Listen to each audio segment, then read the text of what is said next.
है। इनकी परेशानी कैसे पता चलेगी? आप ना कभी खुद को मेरी जगह रख के देखो, बहुत ज्यादा जीव घबराता है इसे। किसी की तो दुआ में इतना असर होगा ही कि ये ठीक होंगे, यहाँ तक आए हैं तो। जय श्री कृष्णा सभी बहन भाइयों के लिए। कैसे हो आप सभी? भगवान की कृपा से सभी बहुत अच्छे होंगे।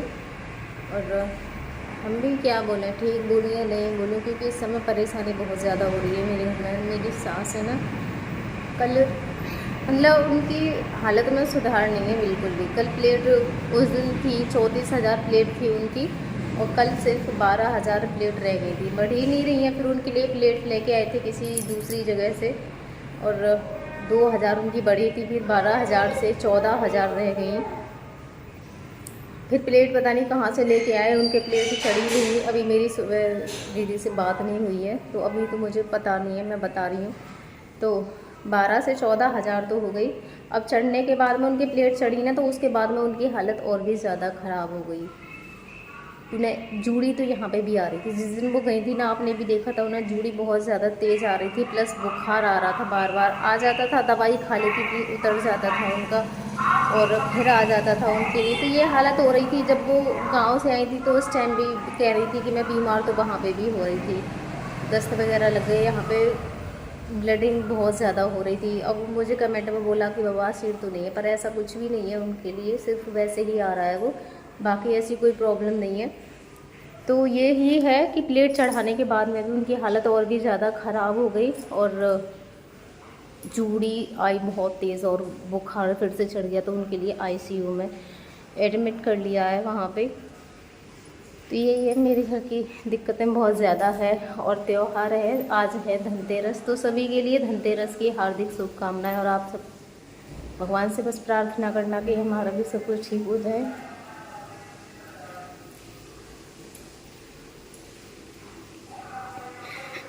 क्योंकि हमारे घर के तो त्यौहार ऐसे ही हैं, और परेशानी भी इस समय बहुत ज़्यादा है। एक तो ये ऐसी हालत में है, सबके सब बीमारी है। तो मैं क्या ही बोलूँ कि त्यौहार का तो फिर ऐसा समय आए ही ना। तो त्यौहार तो खैर हमारे बहुत दिनों से, त्योहारों के लिए मैं क्या ही बोलूँ और ज़्यादा है। लेकिन ये है कि अब और ज़्यादा हालत ख़राब है। तो घर में कोई इधर उधर देखने वाला है नहीं है यहाँ पे। अगर ये ठीक होते तो फिर तो कोई परेशानी है ही नहीं है, कि इनके बिना ही कभी कभी मुझे ना इतनी ज़्यादा बेचैनी होती है। ऐसे लगता है कि चलो जो नॉर्मल लोग हैं वो परेशानी बता देते हैं। अब जैसे ये मौसम चेंज हो रहा है, ठीक है, इसमें बीमारी कुछ ज़्यादा फैलती है। जब मौसम चेंज होता है तो उस समय बीमारियां बहुत ज़्यादा फैलती है। तो कुछ भी दिक्कत होती है, सब अपनी परेशानियां ऐसे बता देते हैं। तो इनकी तरफ से सोच सोच के मुझे इतना ज़्यादा डर लगता है, इतना ज़्यादा डर लगता है। ऐसे लगता है कि ये तो मुझे कुछ भी नहीं बता सकते हैं। मान लीजिए उनका पेट फूल रहा था, पेट फूलने से फिर मुझे भी पता चल जाता है, इनका ऐसे पेट कभी कभी ऐसे फूल जाता है, ठीक है। लेकिन क्या है कि मैं सिर्फ इन्हें देख के ही पता कर सकती हूँ। मान लीजिए और बहुत सारी ऐसी परेशानियाँ होती हैं जो हम पता भी नहीं कर सकते हैं, और अंदर ही अंदर ऐसे बनती रहती है। नॉर्मल आदमी होता है वो अपनी परेशानी बता देता है, तो ये तो मुझे कुछ बता भी नहीं सकते हैं कि मुझे ये परेशानी है, ये नहीं है। मान लो उनकी प्लेटें गिर गई एकदम से, ऐसे बुखार आया, उन्होंने अपनी तकलीफ बताई, ये कुछ नहीं बता सकती। तो इतना ज़्यादा मेरा मन घबराता है देख देख के, बहुत ही ज़्यादा। ऐसे लगता है इनकी परेशानी कैसे पता चलेगी, कैसे?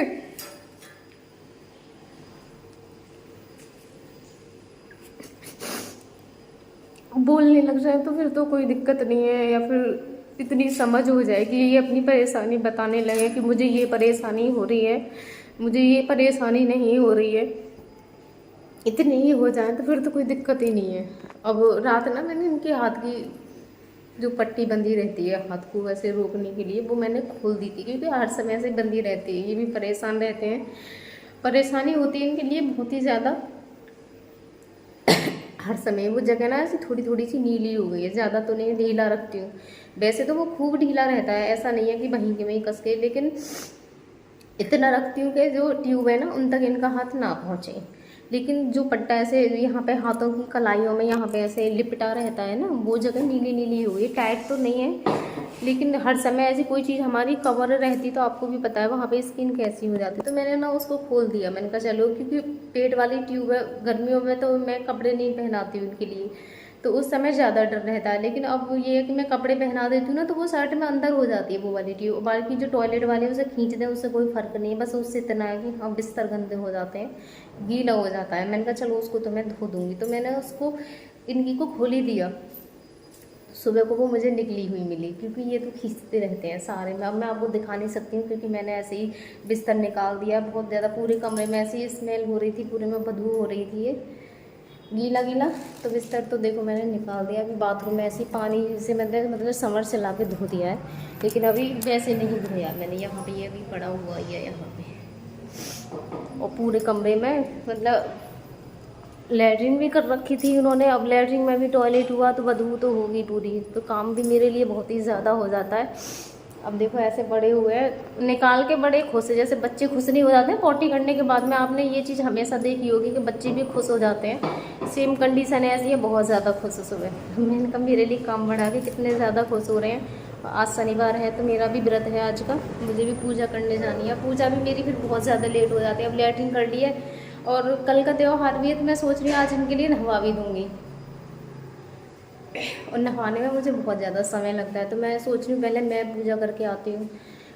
उसके बाद में यह है कि मैं थोड़ा बहुत कुछ खा लूँगी ना, उसके बाद है ना थोड़ा लेट ही नहाऊँगी मैं, मेरी पूजा भी हो जाएगी। और आज मैंने बच्चों को भी स्कूल नहीं जाने दिया, क्योंकि इनके स्कूल में आज कुछ नहीं, वैसे ही प्रोग्राम होगा वहाँ पे, डेकोरेशन वगैरह। तो कह रही मम्मी मैं सजा हुआ स्कूल देखने जाऊँगी। तो ये होता है ट्यूब हाथों को। अब सर्दियाँ आ रही हैं तो वैसे भी हाथों को मैं नहीं खोल सकती हूँ उनकी। गर्मियों में तो ये कि मैं बिस्तर नहीं लगाती थी, तो कभी कभी ऐसे छोड़ देती थी मैं। तो सर्दियों में तो रजाई वगैरह सारी कुछ गीली कर देंगे, मुझसे धुलेंगी भी नहीं, और रजाई तो धुलने की चीज़ भी नहीं है। यही है, कभी कभी भगवान किसी को ना बहुत ही ज़्यादा तकलीफ़ दे देते हैं, बहुत ही ज़्यादा। हमारी तो तकलीफ़ है खैर कम होने का नाम ही नहीं ले रही है। पता नहीं कौन से दिन सब कुछ ठीक होगा, सब कुछ नॉर्मल होगा। पर ये है कि भगवान कम से कम त्योहारों पे तो ऐसे घर के सबको ऐसे मत करो। देखो उस दिन एक्सीडेंट हो गया था उनके, खैर ऐसा ज़्यादा नहीं, यहाँ ये छिल गया है सिर। बड़े बूढ़े तो वो भी हैं, अब मम्मी भी एडमिट है, आईसीयू में एडमिट है। मतलब उन्हें फ़ायदा नहीं हो रहा है वहाँ पे।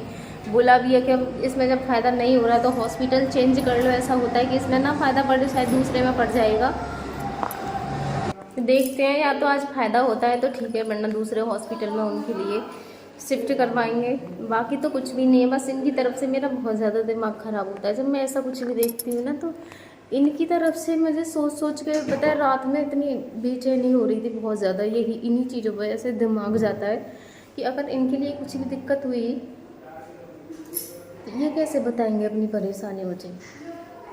भले कुछ चीज़ों को मैं पता कर लेती हूँ, इनके लिए बहुत सारी परेशानियाँ हैं, ज़्यादातर मुझे पता हो जाती हैं, लेकिन हर चीज़ की हम पता नहीं कर सकते हैं ना कि इनके लिए क्या परेशानी हो रही है।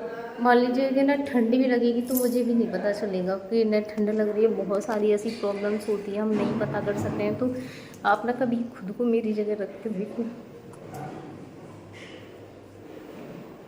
कितना कितना जी घबराता है। कभी कभी बहुत ज़्यादा जी घबराता है इसे।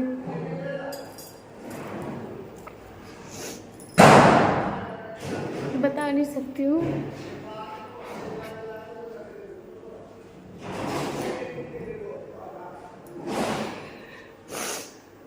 पता नहीं, जो त्योहार आता था ना पहले, जब ये ठीक थे उस टाइम पे, तो बहुत सारे एक बार पटाखे ऐसे मिलते नहीं है ना, अब रोक लगा दी थी सरकार ने। तो पता नहीं कहाँ से लेके आए थे, जैसे बच्चों की तरह बहुत सारे ऐसे पटाखे लेके आए थे छुड़ाने के लिए। बच्चे तो खैर उस टाइम इस लायक थे ही नहीं। मेरा बेटा तो बहुत ही ज़्यादा छोटा था, लड़की भी थी। किसी दिन इनके ना बहुत सारे पुराने ऐसे फ़ोटो हैं जो दीदी ने मुझे भेजे, मेरे फ़ोन में वो पहले नहीं थे, दीदी को फ़ोन में से उन्होंने मुझे भेजे। तो किसी दिन उसमें दिखाऊंगी। बेटी है इनकी गोद में उस टाइम पे, लड़की भी मेरी बहुत छोटी थी उस टाइम पे। मेरे बच्चों में सिर्फ 1.5 साल का अंतर है दोनों में। बहुत सारे बहन भाई थे, ट्विन से समझते हैं, मुझे लगता है कि ये दोनों के दोनों जुड़वा हैं। तो बस ऐसे ही है, बोलते हैं कि सब परीक्षा ले रहे हैं भगवान जी, लेकिन ऐसी भी क्या परीक्षा, भगवान ऐसी परीक्षा किसी से भी नहीं लेगी, परीक्षा लेते लेते ही किसी की। क्या बोलूँ, आप बात करोगे हैं, बात करोगे? क्या आप ठीक हो जाओ जल्दी से। मैंने ये देखो हाथ खींच रखा है, सारा कुछ मैंने निकाल रखा है, बस नहाने बाकी है। फ्रेश करवाऊंगी मैं, फ्रेश तो करवा दिया है मैंने, सॉरी नहाना बाकी है। अब भी स्मेल हो रही है पूरे कमरे से। हाँ, और खुश हो रहे हैं ये खुश हो रहे हैं मेरे हीरो, पूरा करके गंदा खुश और हो रहे हैं देखो बहुत चढ़ा चढ़ा कर देख रहे हैं वो। हाँ, हैप्पी धनतेरस, हैप्पी धनतेरस, आप बोलोगे हैप्पी धनतेरस? सबको बोल देना हैप्पी धनतेरस, जल्दी बोलो ना, happy Dhanteras, happy Dhanteras, happy happy,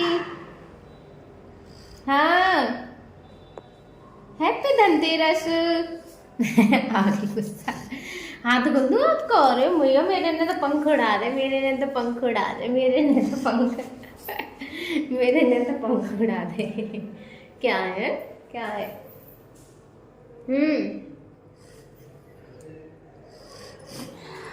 बस ऐसे ही खुश हो लेते हैं। क्या है जिंदगी में, और कुछ है ही नहीं है। इन्हीं को देख देख के ऐसे ही बस ऐसे लगता है कि जब भगवान ने इतने किए हैं तो और भी करेंगे आप सब दुआ से और आशीर्वाद से। तो इसी तरीके से बस आप भगवान से दुआ करना, कि बोलते हैं ना किसी की तो दुआ में इतना असर होगा ही कि ये ठीक होंगे, यहाँ तक आए हैं तो।